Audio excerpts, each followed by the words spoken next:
নির্বাচনের আগে আমরা দেখতে পেয়েছি মোফাক্কিরুল ইসলাম এবং সাংবাদিক একরামুল বাগানীকে গ্রেফতার করা হয়েছে এবং এখনো পর্যন্ত নির্বাচন হয়ে গেছে, তা সত্ত্বেও মুক্তি দেয়নি। এই ব্যাপারে কি আইনি মামলা করলে মুক্তি পেতে পারে বলে মনে হচ্ছে?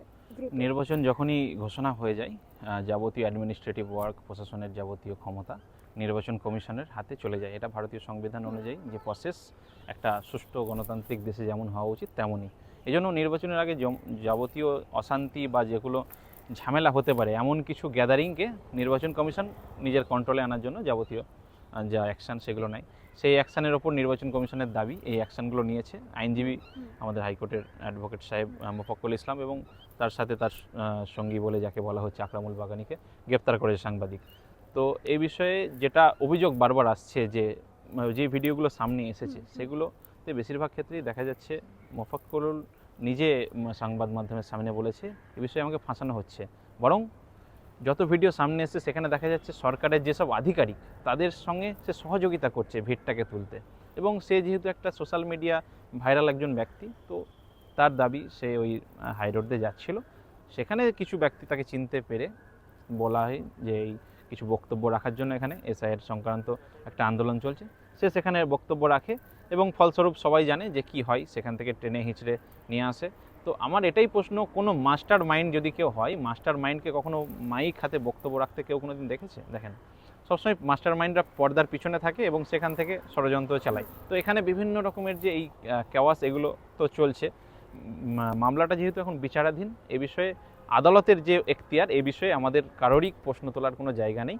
আমাদের ভারতীয় সংবিধানের প্রতি আস্থা আছে, ভারতীয় আদালতের প্রতি আস্থা আছে। এই জন্য দুটো জিনিস আছে মেনলি আপনাকে বলি যে বিনা বিচারে আটক বলে এইভাবে কিছু নেই। অর্থাৎ ভারতীয় সংবিধানে দুটো জিনিস আছে, ফান্ডামেন্টাল রাইটস এবং ফান্ডামেন্টাল ডিউটিস। ফান্ডামেন্টাল রাইটস যেগুলো আমরা ভোগ করি, অর্থাৎ আমাদের যেসব অধিকার রয়েছে, মৌলিক অধিকার, সেগুলো, এবং ফান্ডামেন্টাল ডিউটিসের ক্ষেত্রে আমরা অনেক সময় অনীহা প্রকাশ করি। অধিকার নেওয়ার সময় তো আমরা নিয়ে নিই, কিন্তু ডিউটিস পালন করা, যেমন আমাদের আদালতের কাজে সাহায্য করা, পুলিশ প্রশাসনের কাজে সাহায্য করা, বিভিন্নভাবে যে গণতান্ত্রিক সুষ্ঠু পদ্ধতি আছে, এইগুলোকে যখন আমরা আমার নাগরিক হিসেবে আমাদের কর্তব্য পালন করব, এইগুলো কিন্তু পড়ে। তো পুলিশ প্রশাসনের কাজে বা যে কোনো এই এজেন্সিগুলোর কাজে সাহায্য করা কিন্তু আমাদের কর্তব্যের মধ্যে পড়ে।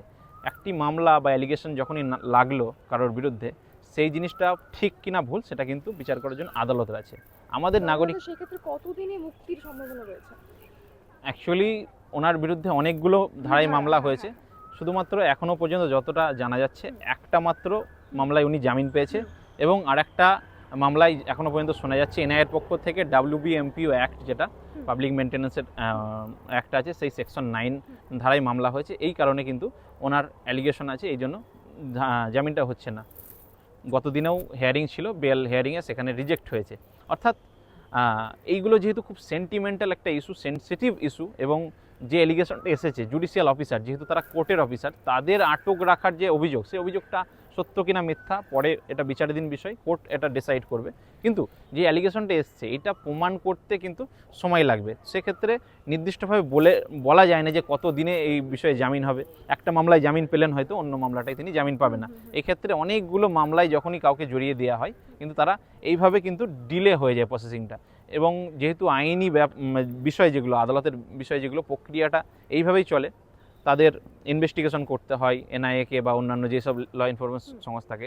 এই জন্য নির্দিষ্টভাবে বলা যাবে না এক্ষুনি যে কত সময় লাগতে পারে বেলের জন্য। কিন্তু এইখানে এইটা তো আইনের বিষয়, আদালতের বিষয়, এটা চলতে থাকবে। কিন্তু সংবাদ মাধ্যম বা হলুদ মিডিয়া যেগুলো করে আর কি, একজনকে অ্যালিগেশন লাগিয়ে যখন ধরা হলো এই জঙ্গি, এই পাকিস্তানি, এই সন্ত্রাসী, এটা ওটা বলে যতটা ভাইব তৈরি করা হয়, ক্রিয়েট করা হয়, একই ভাইব কি তৈরি করা হবে সে যখন নির্দোষভাবে ছাড়া পাবে, সে যখন বেকসুর খালাস হবে? করা হয় না। এইটা হচ্ছে propaganda. This is the propaganda of yellow journalism. তো এই জিনিসটা খুব বড় বিষয়। আমাদের আশা আছে যে তিনি একজন নির্দোষ ব্যক্তি, তাকে ফাঁসানো হয়েছে, বরং তিনি একজন গণতান্ত্রিক প্রিয় মানুষ। কিন্তু তার যে বডি ল্যাঙ্গুয়েজ বা যে জিনিসগুলো করেছে, এইটা সম্পর্কে অনেক বিতর্ক আছে। যে জিনিসটা করা উচিত হয়নি একজন অ্যাডভোকেট হিসেবে, এই জিনিসটা বিতর্ক থাকবে। তাই বলে যে অ্যালিগেশনগুলো লাগানো হচ্ছে বডি ল্যাঙ্গুয়েজের কারণে, কালো চলন বাঁকা বলে সে দোষী হয়ে গেল, পাকিস্তানি সন্ত্রাসী হয়ে গেল, জঙ্গি হয়ে গেল, এটা কিন্তু নয়। এই জন্য আমি এই জিনিসটা বলবো যে নাগরিক সমাজকে এবং সমস্ত মানুষকে যারা আইনটাকে বোঝে ভারতবর্ষের, সংবিধানকে বোঝে, সবাইকে কম বেশি আওয়াজ এটা তুলতে হবে, কারণ গণতন্ত্র সুরক্ষা থাকলে তবেই আইনের প্রসেসটা ঠিক থাকবে। কোনো জায়গায় কোনো মিস রিপ্রেজেন্টেশন, কোনো মিস এভিডেন্স তো তৈরি হচ্ছে না, এটাকেও কিন্তু আমাদের খেয়াল রাখতে হবে।